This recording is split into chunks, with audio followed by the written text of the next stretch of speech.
católica não será mais a instituição de outrora. Aquela mesma instituição que sobreviveu à queda de Roma, aquela instituição que se tornou a instituição mais poderosa da Idade Média, vai perder ali a sua hegemonia e sua unidade a partir das reformas de Lutero e de Calvino. Tudo bem?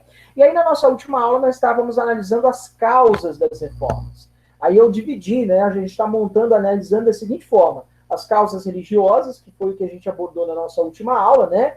Causas religiosas como o conflito entre os dogmas da salvação, salvação pela fé, dos agostinianos, e a salvação pela fé e boas obras dos tomistas, aquele conflito filosófico entre a questão e a salvação. Vimos também a prática da indulgência, o comércio do perdão, a prática da simonia, que era a venda de favores, relíquias da igreja, cargos eclesiásticos. Vimos também a questão da não obediência ao celibato clerical, ao luxo e à riqueza do alto clero, né? Todas essas questões que eram problemas evidentes no seio da igreja enquanto instituição, e que Lutero, ao elaborar as suas 95 teses, ele vai colocar o dedo na ferida. Quando Lutero elabora as suas 95 teses e fixa esse documento nas portas da Catedral de Wittenberg, na Alemanha, ele está justamente colocando o dedo da ferida da instituição, que é necessariamente essas práticas abusivas, essas práticas que não mais condiziam com aquele homem humanista.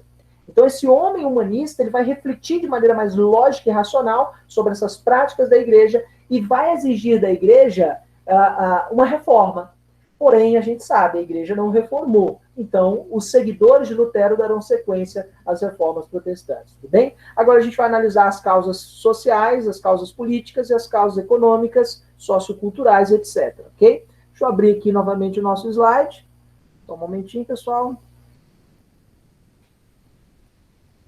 Beleza, então. Show de bola. Então, aqui a gente parou nesse slide aqui, justamente, na nossa última aula, que era justamente sobre o comércio do perdão, a venda de indulgência, né? Uma prática, repito, muito comum pela igreja católica na época. Deixa eu abrir aqui, ver alguém que está entrando agora. Beleza.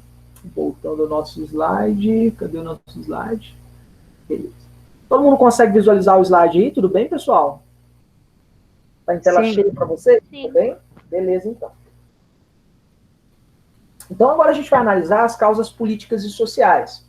O primeiro aspecto das causas políticas e sociais é a ascensão de uma classe social chamada de burguesia. Só lembrando, ainda no século XI, esse grupo social, que é um grupo de comerciantes, surge nas antigas cidades muradas da Europa, chamados burgos, né? Esse nome vem do latim, e que significa uma cidade murada. Nesses burgos, nessas cidades muradas, surge uma classe social que rapidamente ascende ao poder, que é a burguesia, que lucra com o comércio de especiarias do Oriente, né? Essas especiarias como cravo, canela, noz moscada, essência, vinho, tecido, lã, algodão, marfim, açúcar mascavo, entre outras especiarias, vão gerar muita riqueza para essa classe social, que é a burguesia. E assim que ascende de maneira meteórica, né, praticando o lucro e a usura, deixa eu voltar aqui a aceitar, tem gente tentando entrar, só um momento, pessoal. Assim que ascende de maneira meteórica, praticando o lucro e a usura, essa burguesia se torna muito influente, muito poderosa, e desperta um certo temor aos olhos da igreja. Porque a igreja vinha na Idade Média com aquela sociedade ordenada entre os que oram, os que lutam e os que trabalham, e aí no século XI surge uma classe social que não se encaixava ali, não naquela ordenação, e era a classe burguesa, praticante do lucro e da usura. Professor, o que é o lucro e a usura? O lucro é excepcionalmente, deixa eu voltar aqui para aceitar alguém. O lucro, opa, mais alguém chegando, beleza. O lucro era uma prática muito comum dentro da ótica da burguesia, que é, por exemplo, eu produzo isso aqui a R$5 e eu vendo a 30, né? E aí, aonde é que está o meu trabalho, o suor do meu corpo, para eu lucrar em cima disso que eu gastei 5 para produzir, eu lucrar 25 ao vender a 30. E a igreja condenava o lucro abusivo. A outra prática muito comum da burguesia era a usura, emprestar dinheiro a juros. A Igreja Católica Apostólica Romana deixava bem claro que você, um bom cristão, deve conquistar o pão da sua mesa com o suor do seu corpo, com o seu trabalho, e não explorando o trabalho de outrem. Nessa perspectiva, a burguesia, aos olhos da igreja, já estava condenada à danação. O que é isso, professor? A queimar no mármore do inferno. Então, a classe social burguesa, por si só, já estava condenada por essa prática do lucro e usura. E aí nós veremos, Lutero em menor grau, mas Calvino principalmente, o lucro e a usura serão vistos como sinais de salvação. E a classe burguesa vai abraçar essa causa calvinista, principalmente. Não à toa, na Inglaterra, os calvinistas serão chamados de puritanos, na Escócia serão chamados de presbiterianos, na França, de huguenotes. Então, os praticantes do lucro e usura vão encontrar na reforma calvinista uma espécie de uma salvação, de um amparo, uma instituição, uma igreja que vai justificar a sua salvação a partir das práticas do lucro e usura. Abominável essas práticas eram aos olhos da Igreja Católica Apostólica Romana. Então, a ascensão da classe burguesa, o desenvolvimento do espírito capitalista, lucro, essa prática do lucro e da usura eram vistos aos olhos da Igreja como sinais de pecado. E é claro, né, a gente também não pode deixar de elencar o conflito entre interesses, entre a Igreja e o Estado. Como o Estado e a Igreja estavam atrelados desde o seu nascimento, desde a origem de Portugal, Espanha, Inglaterra e França, Estado e Igreja eram uma só. Lembrando que o Brasil viveu esse momento também, a primeira Constituição do Brasil, de 1824, atrelava Estado e Igreja, e o catolicismo era a religião oficial do Estado, né? Por duas emendas, o Padroado e o Beneplácito, que davam direito ao imperador, Dom Pedro I, por exemplo, de nomear cargos públicos eclesiásticos, de exonerar os cargos eclesiásticos, e o poder, por exemplo, ao imperador, de vetar bulas e documentos papais. E isso vai gerar um conflito mais à frente, né? A relação entre igreja e Estado, ao ponto de, quando for proclamada a República, vai haver o rompimento entre igreja e Estado, a separação entre igreja e Estado, surgindo Estado laico ou leigo, né?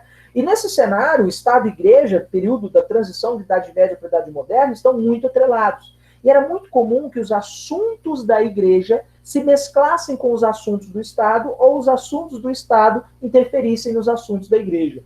E isso foi abominado tanto por Lutero quanto por Calvino, com exceção de Henrique VIII, porque ele era o Estado, né? Ele era o rei absolutista da Inglaterra, um caso à parte, né? Então, dentre as causas políticas e sociais, a gente pode destacar a ascensão da classe burguesa, desenvolvimento do espírito capitalista, e bem como também o conflito de interesses entre igreja e Estado, Estado e igreja. Tudo bem, pessoal? Dúvidas? Alguém gostaria de fazer alguma pergunta sobre essas causas políticas e sociais? Tudo bem aí?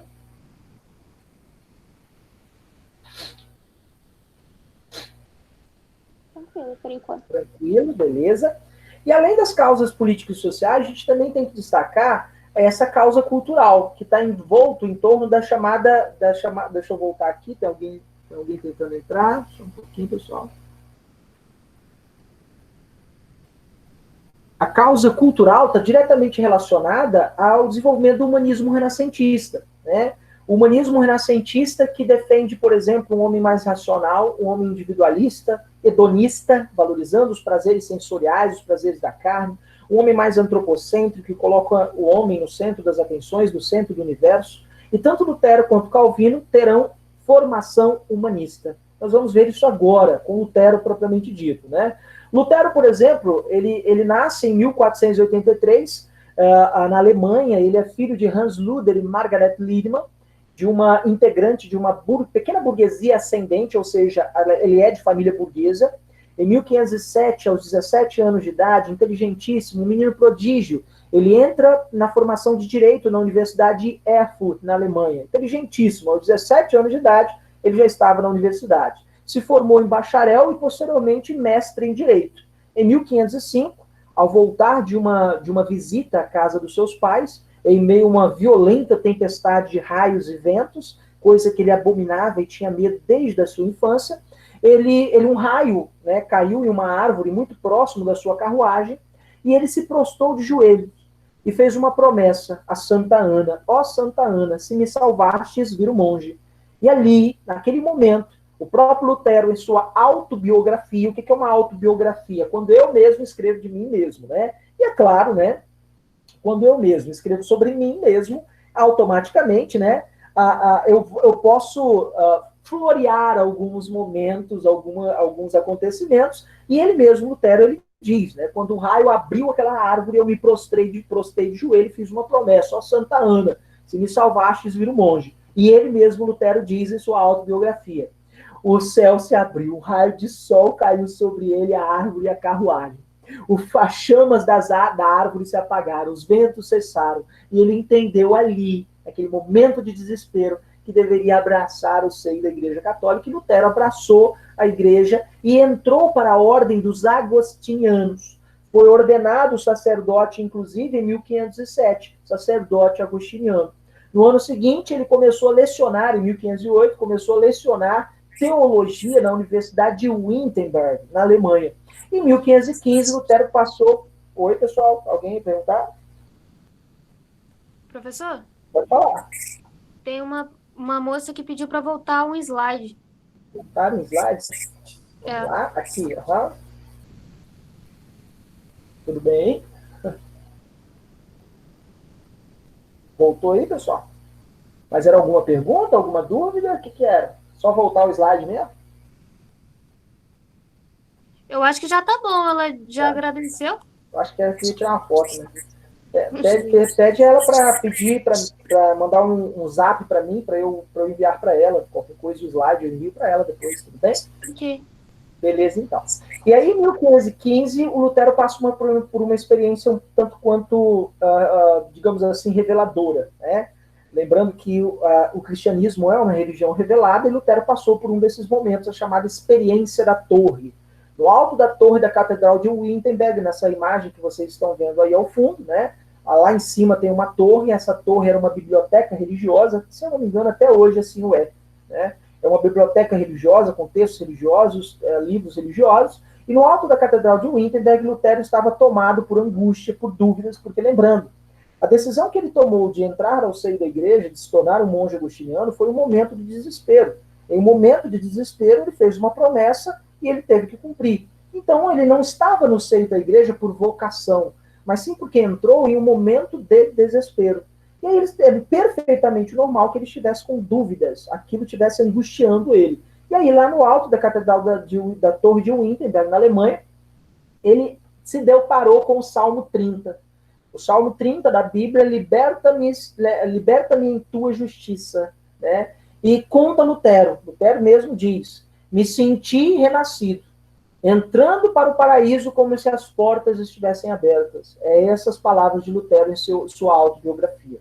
Aí você pode pensar, liberta-me em tua justiça, mas como isso se tornou tão revelador para ele? Eu, sinceramente, ainda não entendi também. Mas o fato é que para Lutero, para aquele momento de angústia, de sofrimento, de dúvida, esse salmo foi determinante. Ele entendeu tudo. Ele entendeu que a justiça de Deus estava na fé. Somente a fé em Deus basta, ponto final. É isso que Lutero entendeu a partir desse salmo, o Salmo 30. Em 1517, na Alemanha, em Wittenberg, começou uma campanha de cobrança de indulgência liderada por Tetzel, aquele mesmo bispo da Igreja Católica que tem aquela famosa frase de que quando uma moeda tilinta no fundo de um cofre, uma alma sai do purgatório. A famosa frase de Tetzel. Tetzel era o bispo responsável pela campanha de cobrança de indulgências, que é a cobrança do perdão, né, o comércio do perdão, para terminar a Basílica de São Pedro, que é o atual Vaticano. E ali, naquela campanha, Lutero ficou indignado. O Tetzel abriu em praça pública, na Praça de Wittenberg, uma cabaninha, uma barraquinha, como se fosse vender verduras, hortaliças, né? Abriu ali uma barraquinha, fixou nas portas, nas paredes dessa barraquinha, o salvo-conduto eterno, que eram os documentos assinados pelo Papa com o selo do anel papal, e começou a vender como se fosse, sabe, uma feira. E o que Lutero ficou mais indignado não foi nem com o fato de vender. Vender por si só já estava errado. Foi ao fato das pessoas fazerem uma fila quilométrica, de estarem furando fila, de acordarem cedo para poder comprar o documento, o salvo-conduto eterno. Lutero ficou indignado. E ali, em 1517, ele elaborou um documento fundamental para as reformas, que era as 95 teses. 95 críticas à postura moral da igreja. Que tipo de críticas, professor? A própria venda de indulgência, o comércio do perdão. A prática da simonia, que é a venda e o comércio de relíquias da igreja, de favores religiosos, né? cargos eclesiásticos, a não obediência ao celibato clerical, o luxo e a riqueza do alto clero. Ou seja, Lutero colocou o dedo na ferida com força. E naquele mesmo dia, o bispo da Catedral de Wittenberg foi lá e rasgou o documento. Mas, porém, todavia, no entanto, só lembrando, é o momento do auge da imprensa. O mundo já tinha conhecido a imprensa desde 1436, desde que Johannes Gutenberg desinventou a sua máquina. E por todo quanto é esquina, praticamente, uma máquina dessa. Fácil de fazer, fácil de produzir, fácil de manusear. A Europa pipocava a imprensa. E Lutero não só compartilhou a cópia do seu documento, como as pessoas anotaram as 95 teses, tomaram nota. E imediatamente, em questão de dias, a Europa estava abarrotada de jornais, panfletos com as mesmas 95 teses. Talvez, se não existisse a imprensa, Lutero nunca tivesse tido a reforma, se ainda não existisse, né? Mas, graças à imprensa, Lutero conseguiu dar voz às suas 95 teses. E claro, né? Imediatamente Lutero foi chamado para se explicar. Na primeira vez ele bateu no peito e disse, foi eu mesmo. Entre vocês, me diz aí o que é que está errado. Se tiver alguma coisa errada nas 95 teses aí, se em algum momento a igreja não praticou isso aí, me diz aí, pode me falar, que eu aceito de bom grado qualquer condenação. E nesse momento um silêncio, diz a sua autobiografia, um silêncio excomunal ficou dentro da reunião dos bispos. Nenhum bispo quis morder o cotovelo, porque sabiam que aquilo ali estava certo, as 95 estavam certas.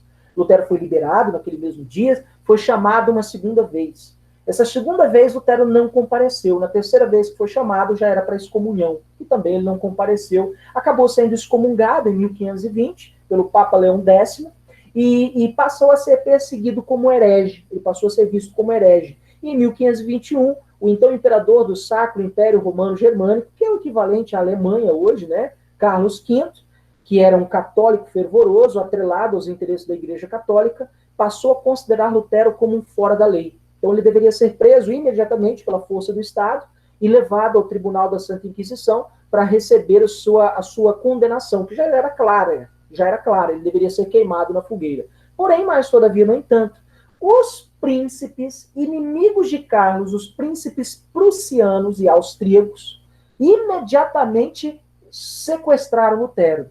Sequestraram no bom sentido. Eles levaram Lutero para exílio, para proteção, e levaram Lutero para a Áustria. Lutero recebeu a proteção dos príncipes austríacos, ele foge para a Áustria, e lá na Áustria Lutero traduziu a Bíblia do latim para o alemão, que era proibido, não era permitido a tradução da Bíblia em língua vernácula. E ao traduzir a Bíblia, Lutero descobriu o seguinte, que em nenhum lugar da Bíblia aparecem as palavras papa e menos ainda padre. Em nenhum lugar da Bíblia, Lutero traduziu ela de ponta cabeça, do latim para o alemão, ele não encontrou as palavras padre e nem papa.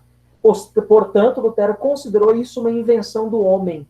Ele encontrou, sim, as palavras pastores e bispos. Essas palavras ele encontrou na Bíblia. E aí ele passou a aceitar os termos pastor e bispo como uma nomenclatura aos cargos eclesiásticos da sua reforma. Mas ele passou a negar a hierarquia da igreja.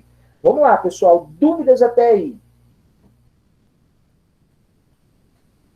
Tudo bem? Alguém gostaria de fazer alguma pergunta? Professor, por que ele recebeu a proteção dos príncipes austríacos? Então, o primeiro motivo foi um motivo político. Os príncipes austríacos eram inimigos de Carlos V, que era o então o imperador do Sacro Império Romano Germânico.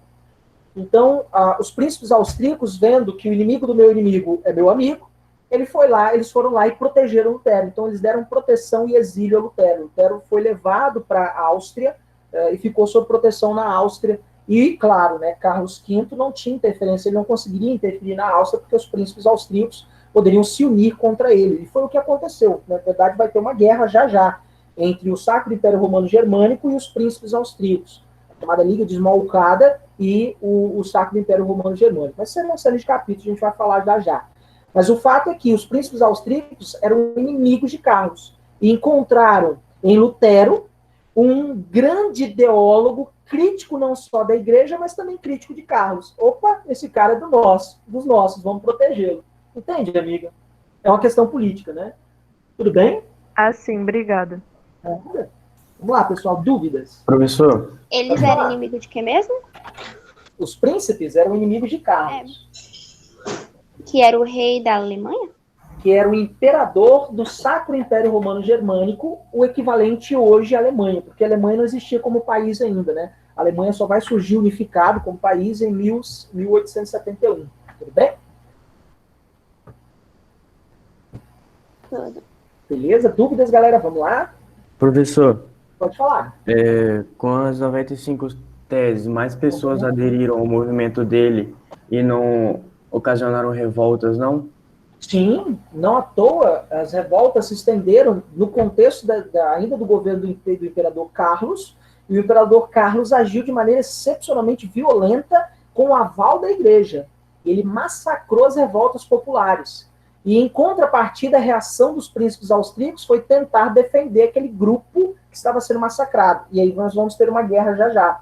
Mas com certeza, pode ter certeza que vai acontecer. Tudo bem?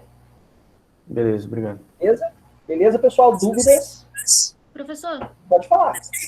o senhor pode comentar sobre a morte dele, Morte de Lutero?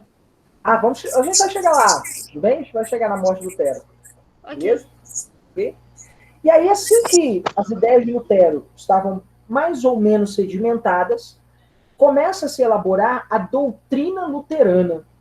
O que seria essa doutrina luterana? Seria o conjunto de práticas que se tornariam uma espécie de dogmas dentro das igrejas luteranas. E, principalmente, Lutero imediatamente consegue muitos seguidores, principalmente na Áustria e no norte da Alemanha. Muitos seguidores mesmo. Lutero tinha uma fala, uma crítica aguçada às práticas da igreja. Ele não só tinha uma crítica aguçada, como tinha uma excepcional oratória. Então, a capacidade de convencimento dele era grandiosa, fora que ele era um cara estudioso, ele era um cara que leu, era não só formado em direito, mas também em teologia. Então, ele sabia o que estava falando, ele tinha propriedade naquilo que estava falando. E aí, dentre as doutrinas luteranas, destaque para o dogma da salvação. Para Lutero, somente a fé em Deus basta. Ponto final. Você não precisa ficar praticando boas obras, você não precisa comprar indulgência para ter o perdão. Bastava ter fé em Deus. Ponto final. Lutero também defendia o livre sacerdócio. Nas palavras do próprio Lutero, a partir do batismo, somos todos sacerdotes. E também defendia a livre interpretação da Bíblia. Qualquer um, desde que batizado, poderia abrir a Bíblia e interpretar a Bíblia, pregar a palavra de Deus. Aqui, nesse quesito, eu tenho as minhas críticas. Eu não acredito que qualquer um possa simplesmente abrir a Bíblia, ler um trecho e interpretá-la.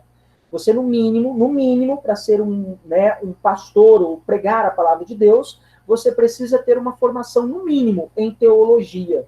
E aí, claro, você vai se especializar em história da filosofia das religiões, história das religiões, né, vai se formar, será, em psicologia, né, e tem bons pastores por aí afora, formados não só em teologia, como em psicologia, história da religião, filosofia da religião, um pós-doutorado em teologia, que tem, sim, né? Então, exige-se uma excepcional formação.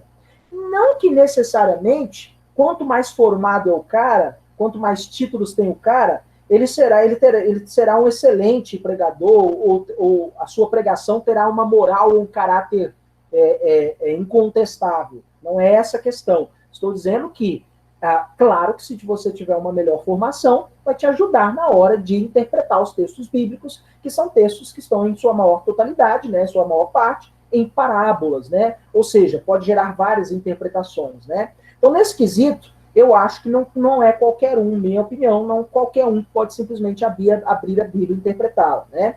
Um grande erro, talvez o mais crucial dos ateus, é tentar interpretar a Bíblia sem uma formação em teologia, sem uma concepção do método teológico, porque exige-se um método para interpretar a Bíblia. Se você for levar a Bíblia ao pé da letra, sem a sua historicidade, que é o fato de que os textos bíblicos são frutos de momentos históricos diferentes, de autores diferentes, se não se levar em conta esse pequeno detalhe, é muito comum que erros interpretativos possam acontecer. Já ocorrem com pessoas formadas em teologia, imagine sequer com pessoas que não têm a formação em teologia. Então, eu acredito que a pessoa, para interpretar a Bíblia, para pregar a palavra de Deus, tem que ter uma formação, uma preparação, no mínimo, em teologia, tá? O Lutero também negou a infalibilidade do Papa.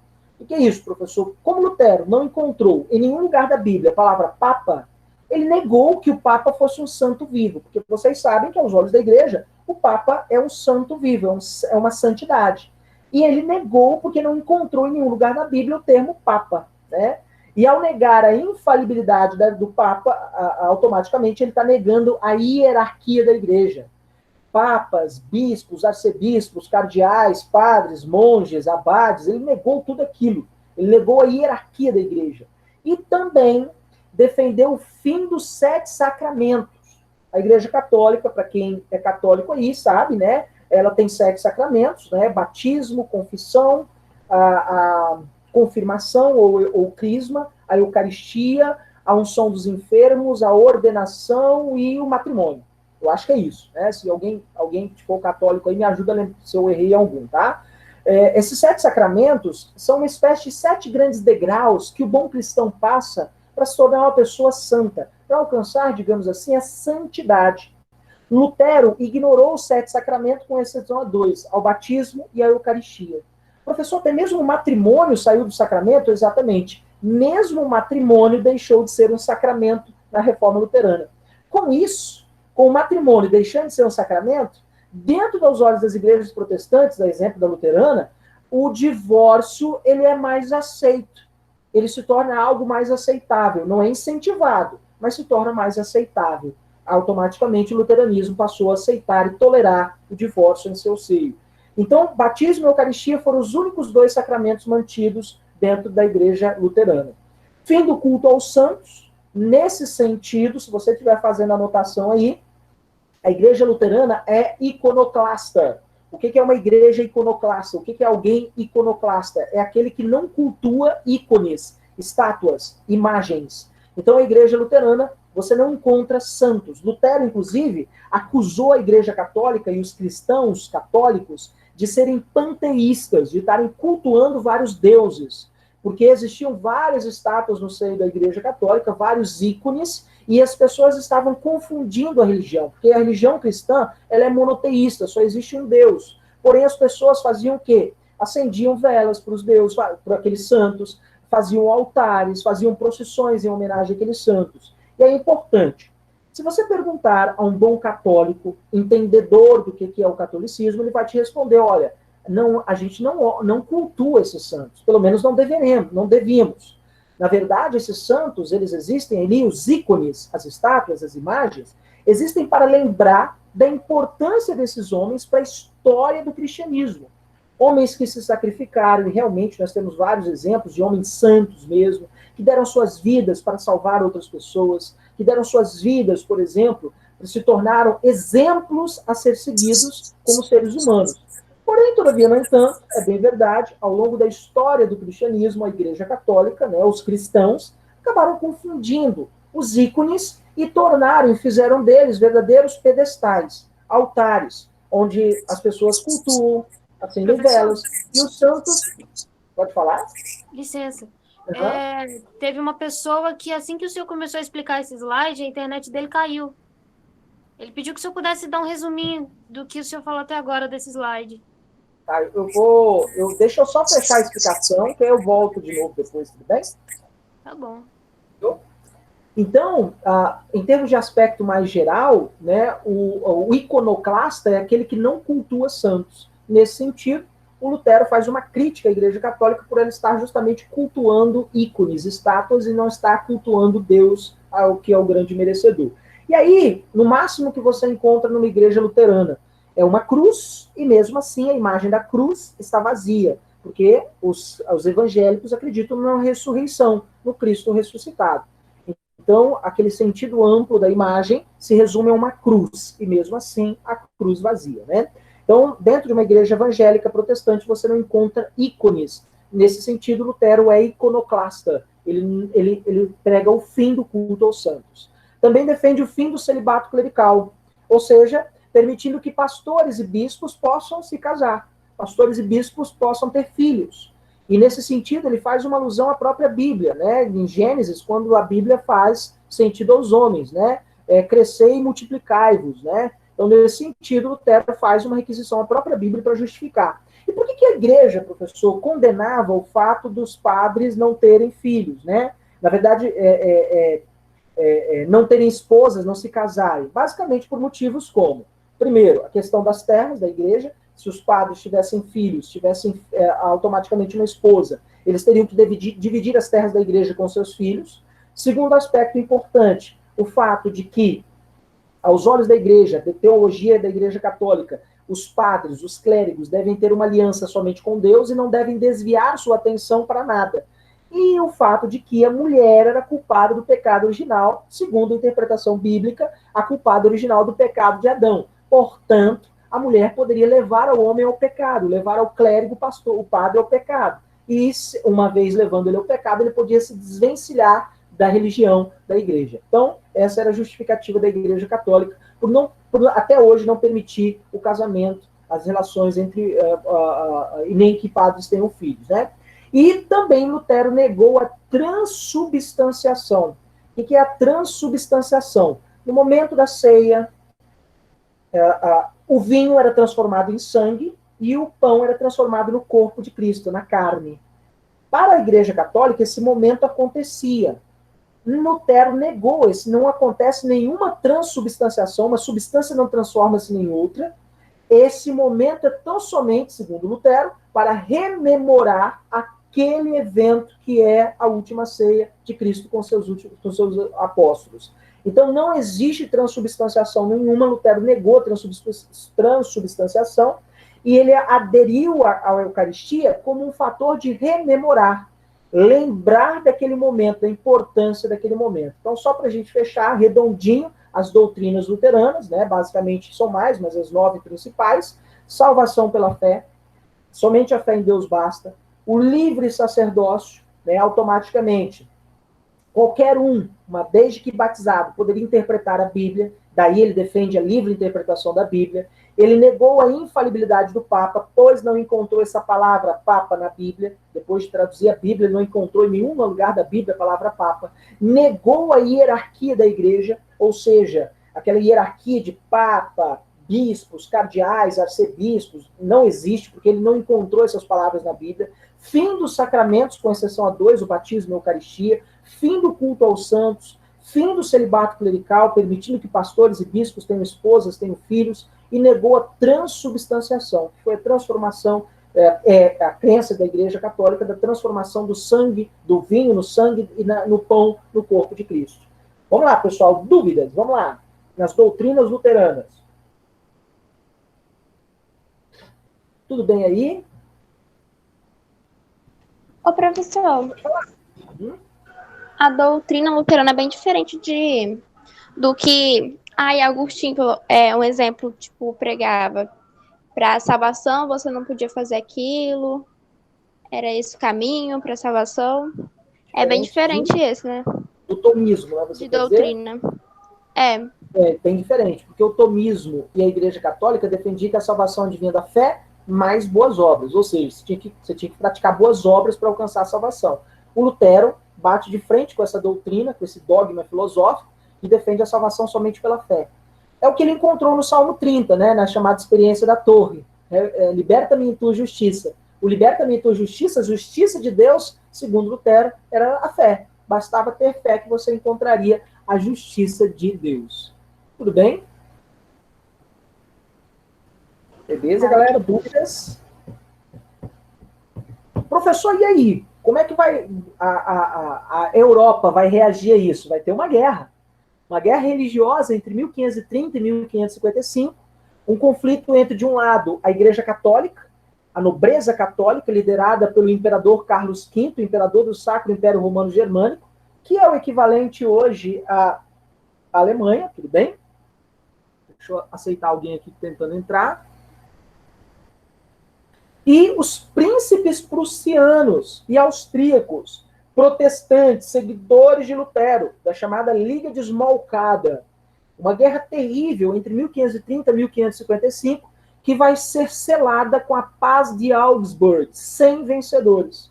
Uma paz selada sem vencedores entre de um lado, o Sacro Império Romano Germânico, Áustria e Prússia, e diretamente, basicamente, a paz de Augsburg, ela seguiu o preceito que a religião do povo é a religião do governante. A religião do povo é a religião do governante. Então, se o povo for católico, o governante igualmente é um católico. Se o povo for protestante, automaticamente o governante também é protestante. E, basicamente, como ficou dividida o Sacro Império Romano Germânico, ou melhor dizendo, a Alemanha? Norte, protestante, sul, católico. Ficou basicamente dividido isso. A paz de Augsburg, de 1555, que pôs fim à guerra, trouxe a paz, acabou com o conflito entre católicos e protestantes na Alemanha. Essa paz foi decisiva. Enquanto outros países estavam pipocando em conflitos religiosos, a Alemanha estava tranquilaça, católicos e protestantes estavam convivendo em plena harmonia, e assim hoje até hoje, exatamente hoje, existe a paz entre católicos e protestantes, que vem desde esse documento aí, ó, de 1555, a Paz de Augsburg. É um dos tratados de paz selados no mundo mais antigos em vigor, para vocês terem uma ideia, tá? Ao longo da história, inclusive da formação da Alemanha, esse tratado foi mantido, os tópicos desse tratado foi mantido, é um dos tratados de paz mais antigo em vigor no mundo hoje, é a Paz de Augsburg. Tudo bem, pessoal? Dúvidas? Ok, Eli? Pode falar. Mas quem seria? Ah, pode falar. Obrigada. Mas uma pessoa católica, ela estava no lado, e ela morava no lado norte, ela precisava mudar de casa? Então, com a Paz de Augsburg, não necessariamente. Quando a gente fala que o norte era protestante e o sul católico, significava que a maior parte dos habitantes do norte eram protestantes, enquanto do sul era católico. Mas nada impedia, com o selo da paz entre católicos e protestantes, que houvesse convivência pacífica e harmoniosa. Não houve uma divisão entre o povo, mesmo porque eles se identificavam pela língua germânica, né? Então, havia uma identidade cultural entre eles que superava as diferenças religiosas. Mesmo porque, católicos ou protestantes, eles estão adorando o mesmo Deus.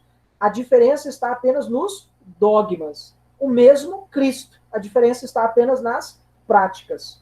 Então, a convivência foi pacífica. Então, não necessariamente um católico tinha que mudar do norte e vir para o sul. Ou um protestante sair do sul e ir para o norte. Não precisava. Porque a paz de Augsburg selou a paz interna. Nenhum católico poderia declarar guerra ou ofender um protestante por sua religião. Nenhum protestante deveria atacar ou ofender um católico pela sua religião. Isso foi selado, e muito bem selado, com essa paz de 1555. Tudo bem? Obrigada. Ok? Dúvidas, galera? Podemos ir para a reforma calvinista? Pode falar. O que acontece até hoje, quem seriam os protestantes de hoje? Hoje, a maior parte luterana. A igreja luterana existe até hoje, principalmente na Alemanha, mas existem batistas, existem evangélicos do tipo, né, igrejas que foram reformadas a partir da reforma de Lutero. Então, hoje existem dezenas de igrejas. Existe uma anedota muito curiosa, né, pequenas igrejas, grandes negócios, né, e realmente no Brasil se faz valer essa frase muito curiosa, essa anedota muito curiosa, e que realmente hoje pipocam-se igrejas, qualquer uma pessoa pode abrir uma igreja na garagem da sua casa hoje, inclusive, né? Então é muito comum que a maior parte das igrejas evangélicas hoje tenham bebido da reforma luterana. Então hoje existe a igreja luterana na Alemanha, inclusive é hegemônica. A que tem maior número de fiéis na Alemanha é a igreja luterana. Ah, não sabia. Obrigada. Por nada. Dúvidas, galera? Vamos lá. Tranquilos? Podemos ir para a reforma calvinista?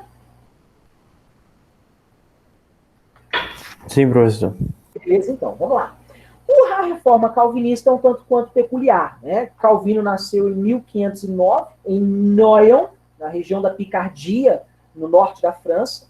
Em 1515, aos 6 anos de idade, ele ficou órfão da mãe, a mãe morre, e ele foi confiado, o pai não tinha condições de cuidar dele, ele foi confiado a um amigo da família, um aristocrata, um homem muito rígido na educação e católico fervoroso. E a rigidez e o catolicismo, inclusive, fazia com que esse homem, que ficou como uma espécie de um pai adotivo, um tutor de Jean Calvino, agisse em alguns momentos com extrema violência, inclusive violência física, né? Em 1523, né, o Jean Calvino cursou filosofia e humanidade no Collège de Montaigu, em Paris. Olha que interessante isso. Filosofia e humanidades. O curso de filosofia no Collège de Montaigu, ele era excepcionalmente humanista. Então, tanto Lutero, na Universidade de Erfurt, quanto Jean Calvino, né, no curso de filosofia e humanidade no Collège de Montaigu, ele teve uma formação igualmente humanista. Aprendeu a cultura grego-romana, aprendeu o grego, aprendeu o latim, se tornou ali um dedicado estudioso da teologia, quase que um autodidata. E em 1529, em obediência ao pai, Calvino foi estudar em Orleans, onde ele estudaria direito, e se formou em direito com louvores. Em 1533, depois de formado, voltou para Paris, abandonou a Igreja Católica, conheceu pessoalmente o Calvino, o Lutero. Ele teve com Lutero pessoalmente, ele conheceu pessoalmente Lutero e aderiu às ideias luteranas. E em 1536, aos 26 anos de idade, foi perseguido, teve que fugir da França e foi parar em Genebra, na Suíça. Genebra, na verdade, na Suíça, era uma rota de muitos fugitivos e condenados. Genebra, até hoje, assim, é um paraíso fiscal, vocês sabem disso, né? Muita gente que desvia dinheiro público costuma mandar o dinheiro para os bancos de Genebra, na Suíça. E Lutero, não diferente, partiu para Genebra para tentar encontrar um refúgio.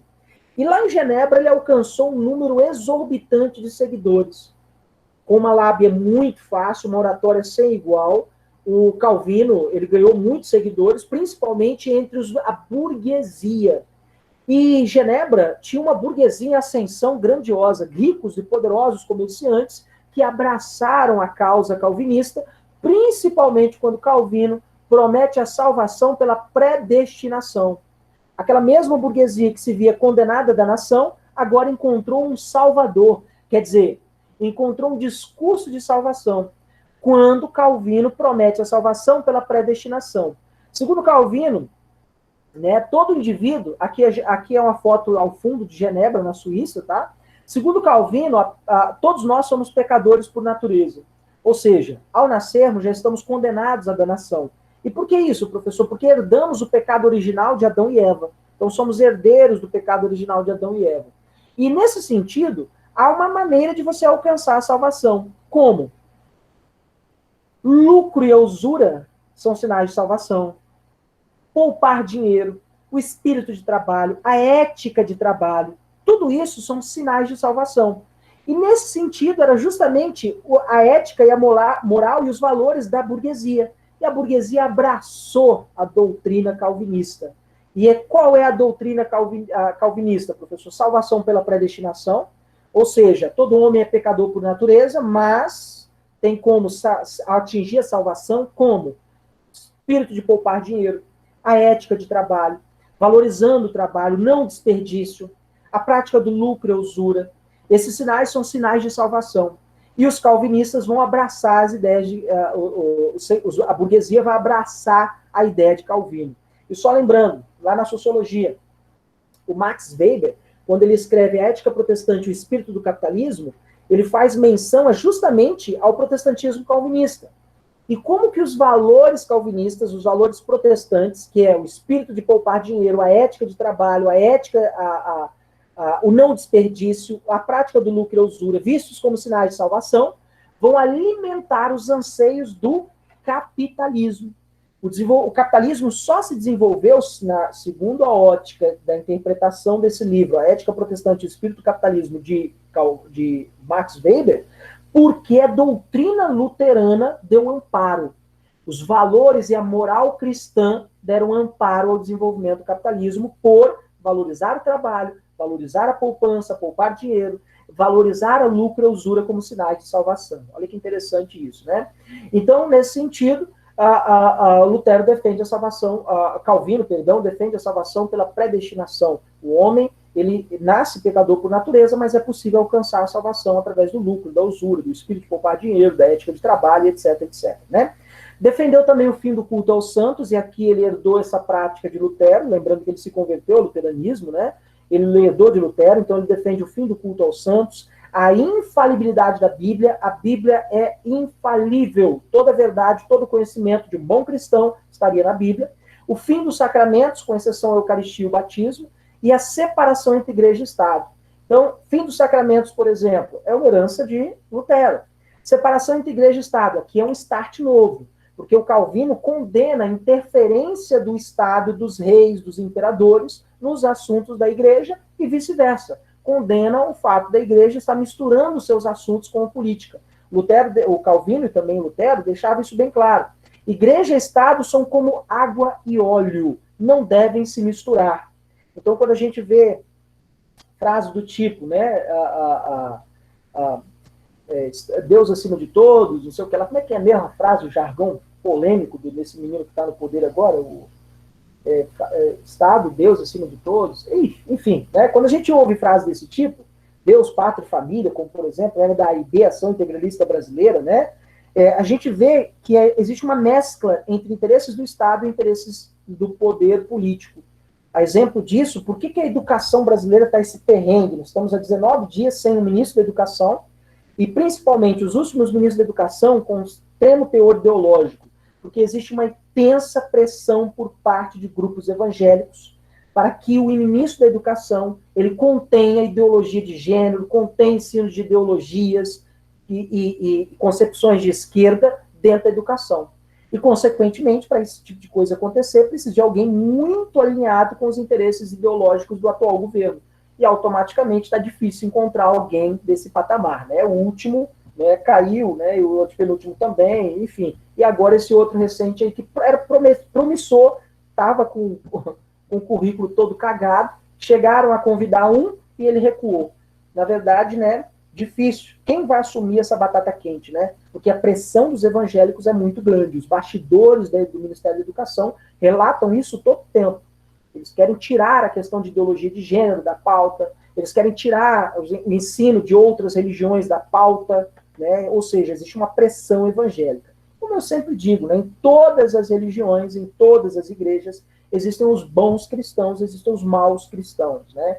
Existem, né, como toda igreja tem seu problema, né? Tudo bem aí, pessoal? Dúvidas?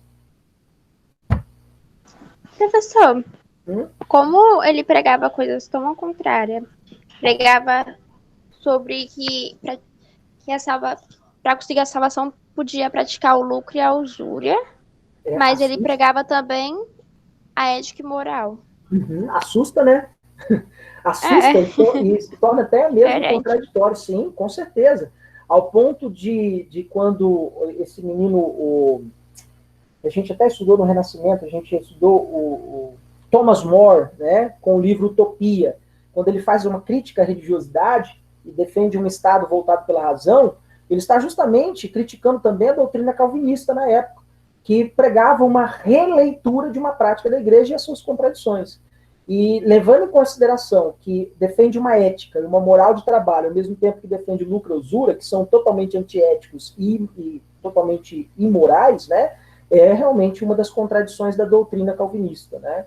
Contraditório, mas não contraditório para aquela burguesia. Aquela burguesia não via nada de contraditório nisso. E, é claro, por interesses ideológicos, burgueses, a burguesia abraçou essa causa calvinista. E Calvino se tornou uma espécie de seio de salvação para a burguesia. E a burguesia abraçou o calvinismo.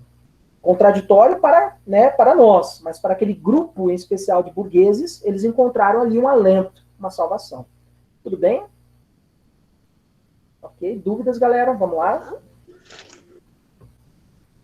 Podemos continuar? Tudo bem? E aí nós vamos para Henrique VIII. É a polêtica. Importante, antes da gente entrar em Henrique VIII, eu já ia me esquecendo.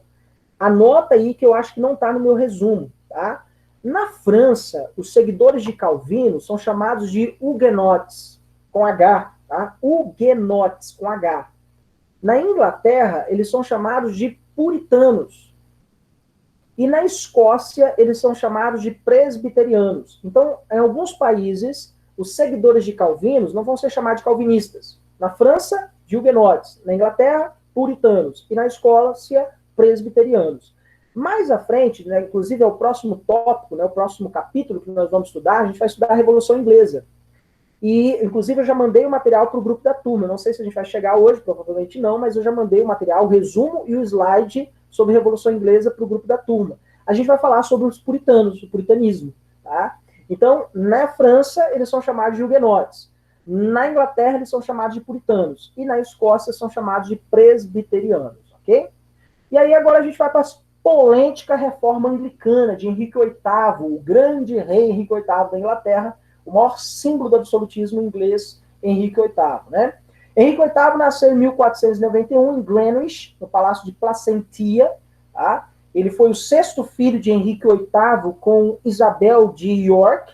Ele é da dinastia dos Tudors, tá? Ele é da dinastia Tudor. Tem até uma série também chamada Tudor, que na série o Henrique VIII é um deus grego, é um homem maravilhoso, um homem lindo e destoa totalmente da realidade física do que foi de todas as imagens e pinturas que a gente tem de Henrique VIII, né? Henrique VIII foi coroado rei da Inglaterra em 1509 e ele foi o maior governante absolutista da Inglaterra. Foi o maior nome e exemplo do absolutismo inglês, foi Henrique VIII. Excêntrico pelas suas 6 esposas. Ele teve 6 mulheres, casou-se 6 vezes, tá? Fora as amantes, né? Quando eu falo amantes, no plural mesmo, tá? Existe uma biografia fantástica da biógrafa britânica chamada Antonia Fraser, ela que também escreveu a biografia da Maria Antonieta, que também é uma excepcional biografia, e ela escreveu o livro As 6 Mulheres de Henrique VIII. Até semana passada, esse livro estava R$13,90 na Amazon, tá? Na Amazon estava R$13,90 esse livro. É um livro muito legal de ler, muito curioso, que ele narra a vida, a história das 6 esposas de Henrique VIII. Dentre as 6 esposas, né, nós podemos destacar ali a Catarina de Aragão, de origem espanhola. Ela foi o estopim da reforma. Henrique VII casou com ela por questões políticas para aproximar a Espanha da Inglaterra. Na verdade, não deu muito certo. A guerra entre espanhóis e ingleses continuou a persistir. E o grande estopim dessa reforma foi o fato de que ela, Catarina de Aragão, de espanhola, a nação Espanha, inimiga da Inglaterra, ela, Catarina de Aragão, não dava a Henrique um varão, um filho homem, o herdeiro ao trono. E é interessante notar que não que a Inglaterra não aceitasse rainhas, mas ele, o Henrique VIII, queria um homem, é óbvio, né? E sem contar que ele não entendia bulufas de genética, pois nós sabemos que quem determina a sexualidade, e ele culpava ela por não ter um menino homem, mas quem determina a sexualidade é o cromossomo masculino, né? Então, se alguém é culpado, porventura, né? Enfim.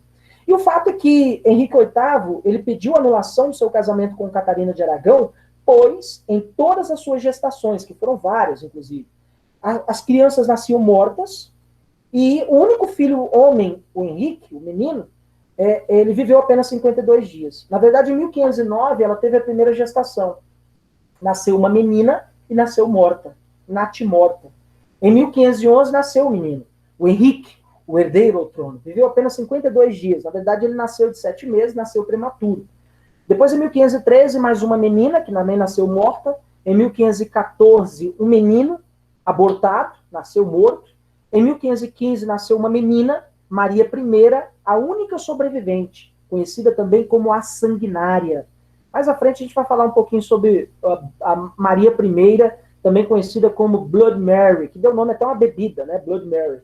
Maria I Sanguinária, devido à sua intolerância religiosa e violência, perseguição aos católicos e protestantes dentro da Inglaterra, né?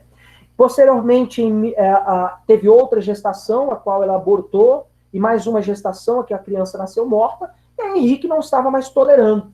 E aí ele pediu, junto ao Papa da época, Clemente VII, a anulação do seu casamento com Catarina de Aragão para que ele se casasse com a sua aia, a sua dama de companhia, Ana Bolena. Ana Bolena acabou decapitada, ela teve um fim trágico. Ela era irmã de uma das amantes do rei. Olha que doideira isso. Ela era irmã de uma das amantes do rei. E Ana Bolena era a aia, a dama de companhia de Catarina de Aragão. A Ana Bolena foi acusada de adultério e relação incestuosa com o próprio irmão. De ter tido relação incestuosa com o próprio irmão, e foi decapitada em 1536. Acabou decapitada. Depois veio Jenny de Seymour. Jenny de Seymour gerou um filho homem ao trono real, o único filho homem de Henrique VIII, que foi o Eduardo VI. Eduardo VI viveu até 1553, quando ele morreu com 15 anos de idade. E até hoje é uma incógnita, né? Se ele teria morrido de tuberculose ou se ele teria sido envenenado. Para muitos, teria sido Maria, a primeira, a sanguinária, a autora do envenenamento do herdeiro do trono. Então, Eduardo VI acabou morrendo aos 15 anos de idade, uma morte extremamente dolorosa, ao ponto de, no seu leito de morte, ele ter pedido aos médicos reais: não intervenham mais, parem, porque eu não aguento mais sofrer. Me deixem partir. Ele teria feito esse pedido aos padres, né? Posteriormente, Ana de Cleves, a qual ele se divorciou, né? Ele ficou casado com ela apenas 6 meses, para vocês terem uma ideia. Cleves é uma região da Alemanha, a região da Alemanha. O casamento entre ele e Ana de Cleves era um casamento pura e simplesmente político, e ele não conhecia Ana, e contratou o melhor pintor da Inglaterra, o Hans Holbein, para ir para Cleves para pintar a Ana de Cleves. E ele foi lá, o Hans Holbein era o melhor pintor, o mais realista pintor da Inglaterra, ele botou a tela debaixo do sovaco e partiu para a Alemanha para pintar a Ana. Chegou lá, ele tomou um susto, a mulher parecia uma briga de foice no escuro, uma tombada de tanque lambreto, toda com a cara cheia de cicatrizes devido à varíola, ela teve varíola na infância, então ela tinha a cara cheia de cicatrizes. Só que o Hans Holbein sabia de quem era Henrique VIII e ele não queria decepcionar o rei. Então ele passou um Photoshop na pintura, ele pintou a Ana de Cleves, linda, belíssima, maravilhosa, e levou para o rei. O rei ficou apaixonado, falou: traz que eu caso. E quando realmente ela chegou, ele ficou decepcionado. Dizem as más línguas que chegou a escorrer uma lágrima do olho da decepção dele, né? E ele ficou apenas 6 meses casado com ela. Posteriormente, Catarina de Howard, que também acabou decapitada, acusada de adultério em 1542. Depois, Catarina de Per, a única sobrevivente, né? Se é que podemos falar que ela sobreviveu. Porque o Henrique VIII morreu em 1547. Um ano depois, em 1548, ela também morreu. Então, a história das mulheres dele é muito curiosa, tem muitas outras histórias dos bastidores, mas que demonstram o seu apetite sexual. E é interessante notar o seguinte, que em praticamente todas as imagens a qual Henrique VIII é retratado de corpo inteiro, aparece um volume extra, deixa eu opções de ponteiro, caneta hidrocor, aqui, ó. Aparece um volume extra na altura do seu órgão genital. Esse volume extra faz referência ao falo, ao órgão sexual masculino. O rei, o tempo todo, queria se firmar como homem não só viril, mas como homem também que poderia gerar um filho homem herdeiro ao trono. E repito, com nenhuma delas, a não ser o Eduardo, que morreu aos 15 anos de idade, ele conseguiu ter um filho homem. Todas mulheres. E muitas, a maioria morreu ainda no parto, né? Curioso, né? Um fato bizarro, né?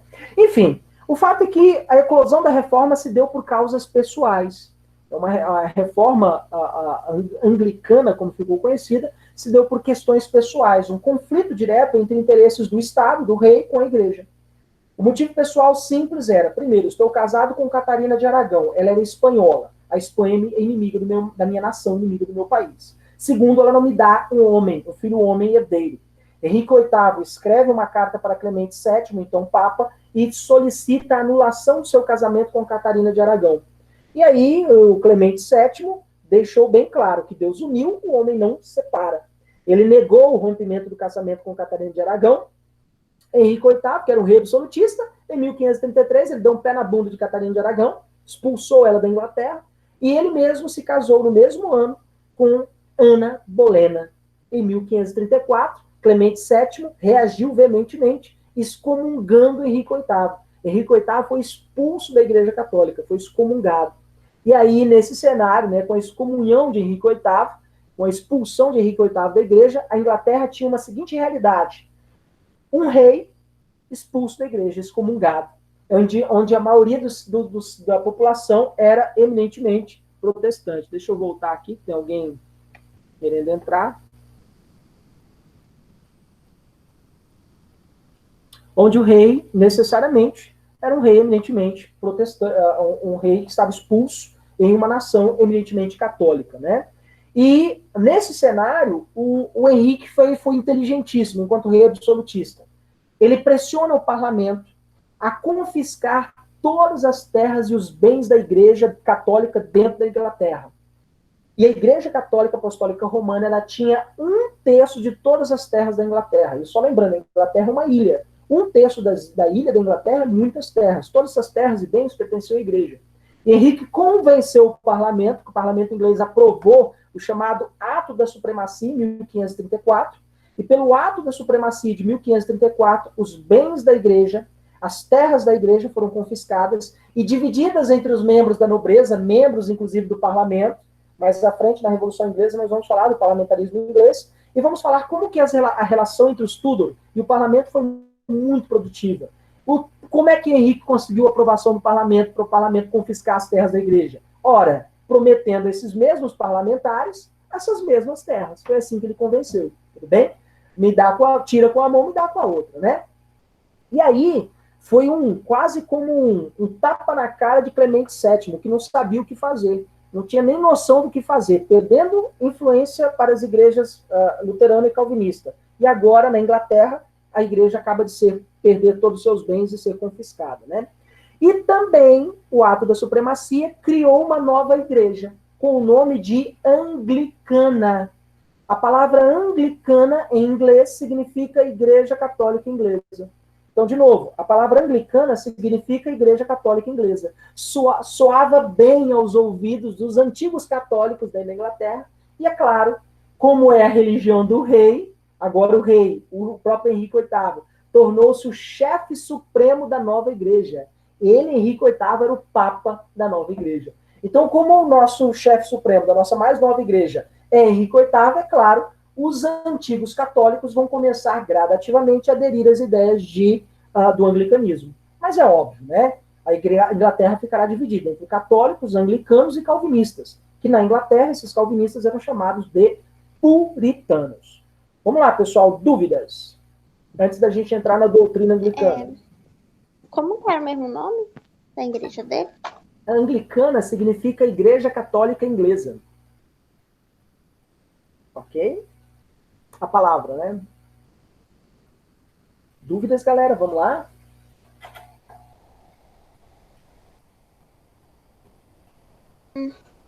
Beleza? Alguém gostaria de perguntar alguma coisa? Ô, professor, Pode falar. no caso, ele era o papa da igreja dele. Isso. Só que ele tinha esposa. Tinha. Podia? Então, na reforma dele podia, né? É claro, ele é o rei, ele é o rei absolutista da Inglaterra, né? Quando eu falo o sentido de um chefe supremo, não significa que ele adotou o título de papa, tá? Não significa isso. Ele se tornou o chefe supremo da igreja, o equivalente ao papa é para a igreja católica. Agora, não significa que ele adotou o nome de papa. Eu sou o papa Henrique VIII. Não significa isso, tudo bem? É a primeira vez que ocorre isso, né? Um rei se tornar um chefe supremo da igreja, sim, perfeito, é a primeira vez. Não que na igreja católica, filhos de reis, nobres, não tenham chegado à condição de papa, mas é a primeira vez que um rei é ao mesmo tempo o chefe supremo da igreja. É a primeira vez, ok?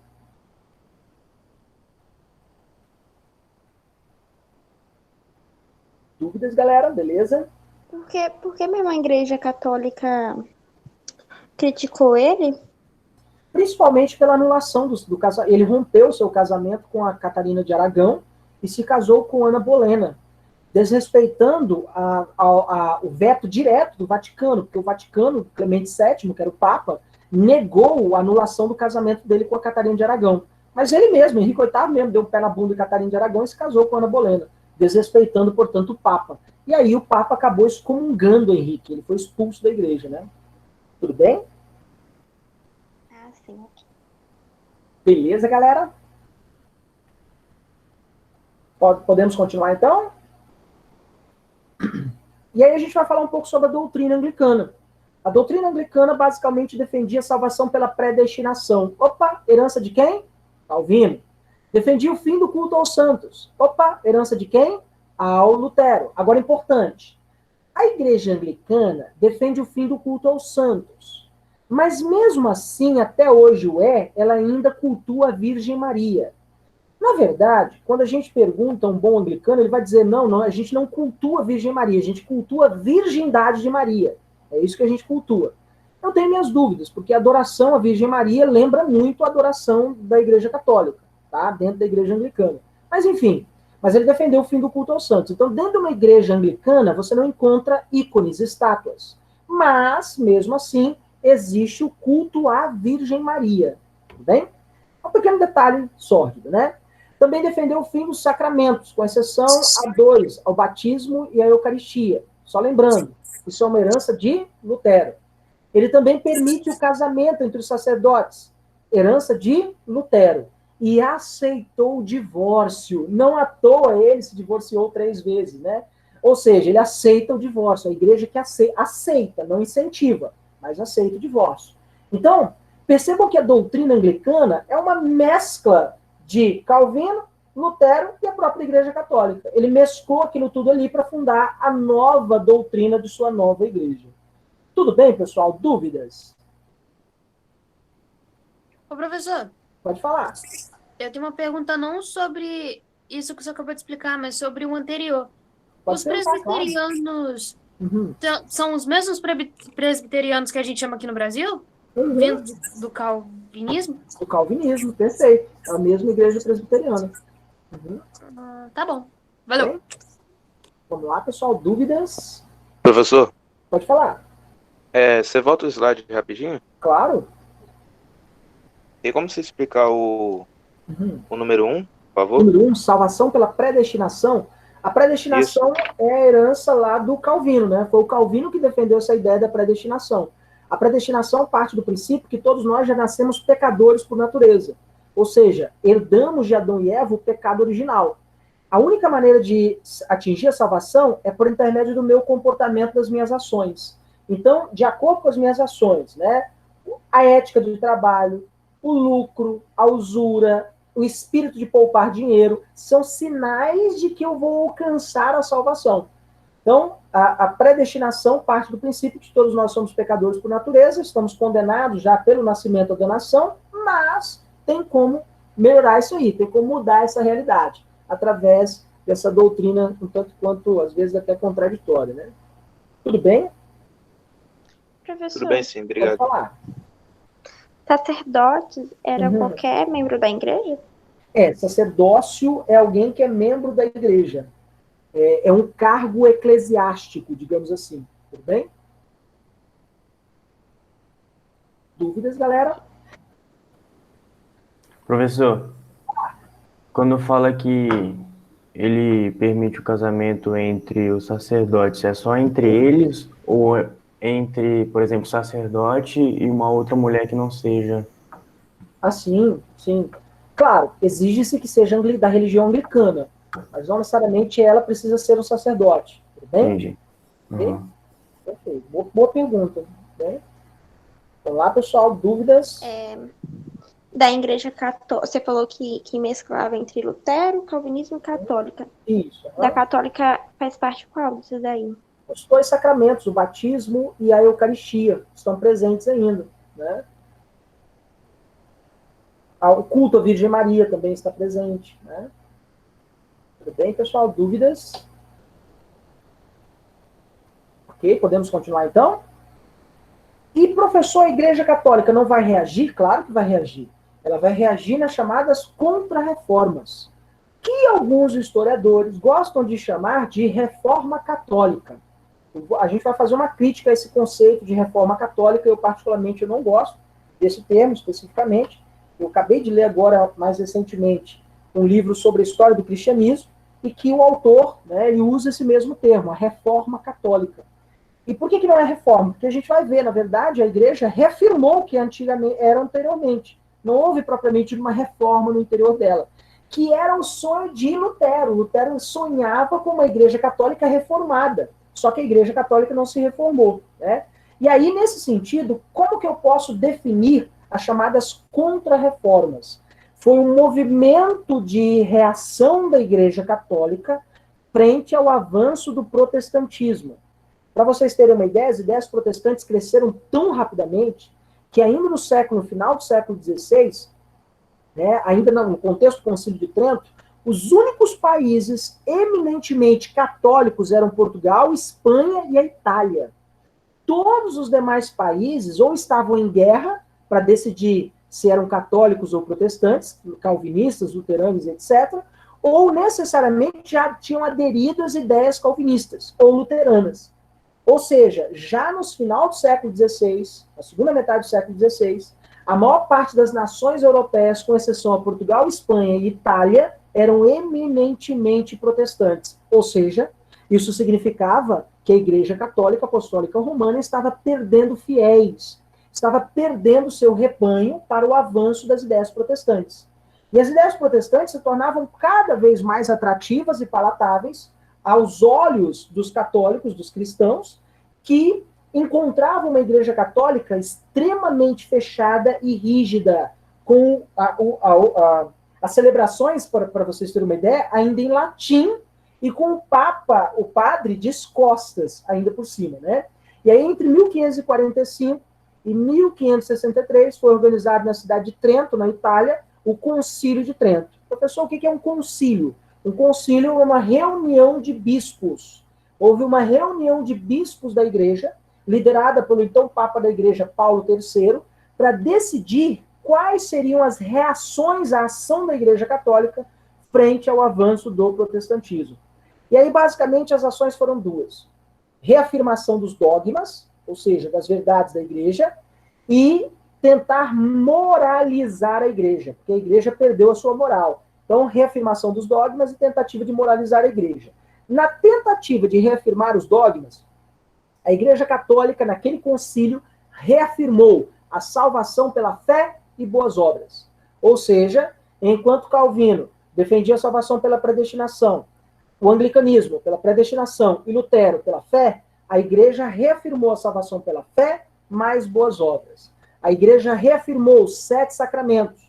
Os 7 sacramentos, batismo, confirmação, eucaristia, reconciliação ou penitência, a unção dos enfermos, ordenação e matrimônio foram reafirmados. Reafirmou o culto à Virgem Maria. Reafirmou o celibato clerical, que os padres não podiam se casar. Reafirmou o culto aos santos. Nesse sentido, a Igreja Católica continuou iconográfica, ou seja, continuou cultuando os santos. Reafirmou a infalibilidade do Papa e da Igreja, ou seja, o que o Papa dizia era infalível. Reafirmou a hierarquia da Igreja e reafirmou a Bíblia como fonte de conhecimento. Professor, então, não houve nenhuma reforma. Basicamente, o que a Igreja fez foi reafirmar suas antigas práticas. Exatamente. Então, nesse sentido, não no sentido dos dogmas, a gente não pode falar em reformas. Não houve reformas nenhuma aí. Aonde que a gente pode falar em uma reforma, professor? Quando a gente fala na tentativa de moralizar a Igreja. Como, por exemplo, quando ele condenou a corrupção interna, houve a condenação das práticas de corrupção interna, criou o seminário para a formação dos padres, proibiu o comércio do perdão, criou a chamada Companhia de Jesus, em 1534, criou o Index, a lista dos livros proibidos da Igreja Católica, Index Librorum Prohibitorum Librum, a lista dos livros proibidos pela Igreja Católica, e vários livros considerados hereges, foram trancafiados pela Igreja. A Companhia de Jesus, jesuítas, soldados de Cristo, criados por Inácio de Loyola, deveriam atuar na conversão ao cristianismo, principalmente nas regiões, já no contexto da expansão marítima europeia, na América, no Brasil, e aí os padres jesuítas serão trazidos para o Brasil em 1534, por exemplo, chegaram no Brasil os primeiros padres jesuítas, né? Posteriormente, no governo de Tomé de Souza, chegou esse menino José de Anchieta, que é o apóstolo do Brasil. O Brasil, o apóstolo do Brasil, um país que tem uma forte tradição católica, é o José de Anchieta, né, que é um padre jesuíta, né? O atual Papa é um padre de formação jesuítica, tá? O atual Papa é um Papa de formação jesuítica, né?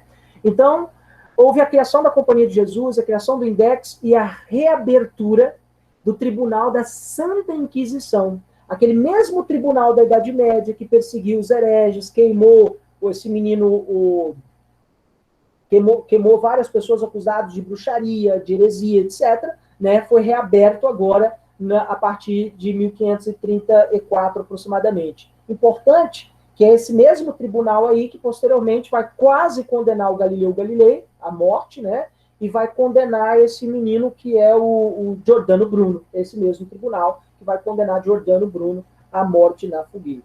Tudo bem, pessoal? Dúvidas até aí? Então, nesse sentido, no sentido de moralizar a igreja, okay, podemos até falar em uma tímida reforma, mas no mais, eu particularmente eu não gosto dessa ideia de falar em reforma católica. O que a igreja fez foi reafirmar o que já vinha praticando anteriormente. Pode falar? Professor, quando você fala do celibato clerical, envolve só os papas ou todos os bispos, os integrantes da igreja em si? Todos os sacerdotes da igreja estão subordinados ao celibato clerical, desde padres, monges, abades, freiras, né, que a única concessão às mulheres como membros sacerdotes, né, e incluindo o Papa, claro. Né? Não que isso tenha impedido de que alguns papas continuassem dando filhos. Né? O próprio Alexandre VI, que foi o Papa que assinou a bula intercoeteira e o Tratado de Tordesilhas, teve 4 filhos. Enfim. Tudo bem? Ok, obrigada. Vamos lá, pessoal. Dúvidas? Ô, professor, Pode falar. o senhor disse que eles só reafirmaram os dogmas, né? Uhum. Mas de que maneira eles reafirmaram? Como é que foi isso? Através do Concílio de Trento. O Concílio de Trento foi uma reunião dos bispos, dos maiores bispos de todas as partes do mundo. Eles vieram para esse concílio, e nesse concílio, que é uma reunião de bispos, eles ratificaram um documento, todos os bispos assinaram o documento, reafirmando esses dogmas. Tá? E como esses bispos são os maiores representantes nos seus respectivos países, ou nações, ou reinos, eles eram os representantes diretos do Papa nesses reinos. Automaticamente, né, a lei do Vaticano deveria valer em todas as nações. Mas é claro que, devido ao avanço do protestantismo, né, a igreja vai continuar perdendo fiéis. Né? Tudo bem? Certinho. Obrigada. Dúvidas, galera? Vamos lá? Professor, então essa reafirmação de dogmas e essa tentativa de moralizar a igreja novamente não refletiu tanto no povo, não, né? Eles continuaram nos protestantes, no caso. Não, de forma alguma. O protestantismo, na verdade, fez ainda mais críticas à suposta reforma da Igreja Católica. Né?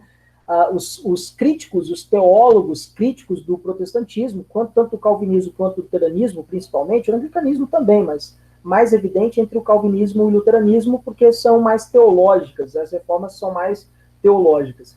Então, esses homens, líderes dessas igrejas, criticaram ainda mais a igreja. Ora, Lutero queria que vocês reformassem, vocês reafirmam os dogmas, ou seja, adiantou de quê esse concílio? Adiantou de nada, né? Porque eles reafirmaram as práticas de anteriormente. Né? Tudo bem? Beleza, obrigado. Vamos lá. Dúvidas, galera? Ô, professor, eu ainda estou em dúvida entre, quando você fala os protestantes, eram os teólogos, mais as pessoas que seguiam eles? Protestantes? Eu posso chamar de protestante todo seguidor de Lutero, todo seguidor de Calvino e todo seguidor do anglicanismo. Bem? E todas as igrejas, instituições que vão surgir, luterana, calvinista, anglicana, ou derivadas delas, são chamadas igrejas protestantes, que vão, entre aspas, protestar contra as práticas da Igreja Católica. Vão se colocar em protesto, ou seja, em oposição à Igreja Católica. Tudo bem? As pessoas iam para essa igreja só para falar sobre a Igreja Católica? Não necessariamente. Não. Na verdade, a crítica à Igreja Católica era o menor dos problemas deles. Eles tinham problemas mais evidentes, problemas políticos, as nações a qual eles faziam parte, estavam expandindo, e principalmente essas novas igrejas precisavam sedimentar, formular e deixar bem evidente as suas doutrinas.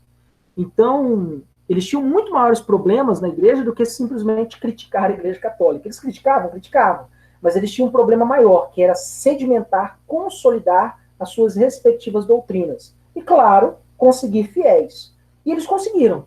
Tiveram um sucesso exorbitante, porque, repito, em pleno século XVI, já na segunda metade do século XVI, os únicos países eminentemente católicos eram Portugal, Espanha e Itália. Ou seja, a igreja, em menos de meio século, perdeu sua hegemonia de uma velocidade monstruosa, graças ao luteranismo, ao calvinismo e ao anglicanismo. Bem? Ô, professor, ok. Lutero, ele não tinha intenção de abrir uma igreja, certo? Certo, inclusive no seu leito de morte, conta-se que ele foi chamado um padre para sua extrema-unção, porque realmente ele não queria formular uma nova igreja. Ele queria que a própria igreja a qual ele era sacerdote, ele era um monge agostiniano, se reformasse. Porém, no seu leito de morte, ele inclusive pediu perdão pelas suas práticas, por ter interferido nos assuntos da igreja, e recebeu a extrema-unção de um padre, curiosamente, né? Agora, existem várias dúvidas sobre esse fato também, né? Se ele realmente recebeu ou não a extrema-unção de um padre. O fato é que ele realmente, o Lutero não, ele não queria uma igreja, uma nova igreja. Ele queria apenas que a Igreja Católica se reformasse. Foram os seguidores de Lutero que deram forma a essa igreja luterana. Entendi. Tá Ok? bom. Dúvidas, galera? Vamos lá? Beleza? Alguém mais alguma dúvida? E para a gente fechar, eu montei para você, no último slide, um infográfico com as 4 reformas. Se é que podemos chamar a reforma do Concílio de Trento de reforma, né? Com o local da Igreja Católica, o Concílio de Trento, em Roma, a luterana, a reforma luterana foi na Alemanha, Calvino, embora ele fosse francês, foi na Suíça, Henrique VIII na Inglaterra, os reformadores, seus respectivos nomes, a salvação, o dogma, a doutrina da salvação, a Igreja Católica defendia a salvação pela fé e boas obras, luterana pela fé, calvinista e anglicana pela predestinação, tudo bem? Culto aos santos, a Igreja Católica reafirmou o culto aos santos, a luterana aboliu, a calvinista aboliu, a anglicana culto à Virgem Maria, até hoje assim o é, tá? Eles ainda cultuam a Virgem Maria. Igreja Católica defendeu os 7 sacramentos, reafirmou os 7 sacramentos. Lutero, apenas 2, batismo e Eucaristia. Calvino, apenas batismo e Eucaristia. E a Igreja Anglicana, tão somente batismo e Eucaristia. A Igreja Católica reafirmou o celibato clerical, a luterana aboliu, a calvinista aboliu, e a Igreja Anglicana aceitou o divórcio. Aceitou de uma maneira não incentivar, mas aceitou de maneira com que não fosse, o casamento não fosse um sacramento, né? A relação com o Estado. A Igreja Católica continuou justificando o poder divino dos reis. A Igreja Católica continuou atrelada aos seus interesses ao Estado. A Igreja Luterana defendeu a separação. A Igreja Calvinista defendeu a separação, Igreja e Estado. Agora, olha interessante, a Igreja Anglicana, como convém, claro, né? Como o rei é o chefe do Estado, automaticamente ele é o chefe maior da Igreja, a Igreja continuou unida, atrelada aos interesses do Estado. Então, Igreja e Estado não se separaram na Reforma Anglicana. Continuou a mesma coisa, tudo bem? Fonte de conhecimento é a única coisa em comum entre todas as reformas. A Bíblia é a fonte de conhecimento de todas as reformas. E claro, também o mesmo Deus, o mesmo Cristo, é o mesmo personagem, mas a Bíblia é a única fonte de conhecimento para os católicos, para os luteranos, para os calvinistas e para os anglicanos. Então, o que eu recomendo? Tá? Que vocês tenham esse resuminho, esse material aí impresso, de repente em um local visível, para que de vez em quando você bata o olho para você memorizar, porque isso pode te ajudar. Infelizmente, aqui é uma parte de memorização, porque faz menção às doutrinas das suas respectivas reformas, tudo bem? Vamos lá, pessoal, dúvidas? Vamos lá, dúvidas? Professor, Pode falar.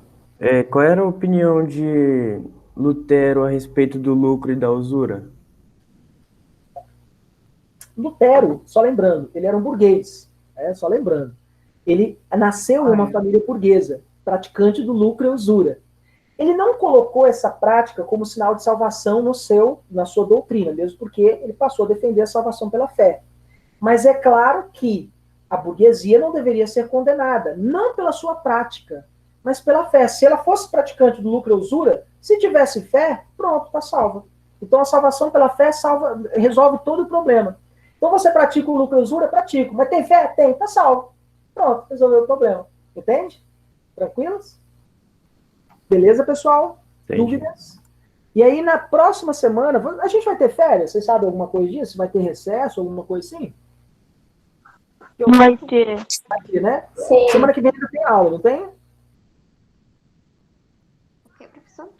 Semana que vem não tem aula mais, não. Acabou Ah, o não. tempo de simulado. Depois do nosso recesso, a gente volta em Revolução Inglesa, Iluminismo e Revolução Industrial. Que aí a gente vai focar para o século XIX, já no contexto da modernidade, tá? Então, meninos, ó, foi um prazer incomensurável. Quinta-feira nós teremos a nossa aula de Sociologia, nós vamos continuar falando sobre cultura na aula de Sociologia. Não sei se a gente vai terminar na quinta-feira, mas enfim, a gente continua na quinta-feira a nossa aula sobre cultura. Fiquem com Deus, bom descanso, Professor. boa aula para vocês que vão ter aula, tá? Pode falar? Você vai ter aula? Você vai pegar a aula do balão sexta-feira? Sexta-feira? Então, eu vou ver ainda com ele, se ele realmente não vai dar aula, aí eu vejo direitinho. Se ele não der, eu continuo. Eu já entro em Revolução Inglesa, tudo bem? Na quinta-feira. Tudo bem? Beleza, obrigado. Tchau. Beleza, então. Tchau, gente. Fique com Deus. Tchau, tchau. Um abraço. Até quinta, né? Professor, obrigado pela Boa noite, professor. Obrigada Boa noite. pela aula. Tchau, tchau.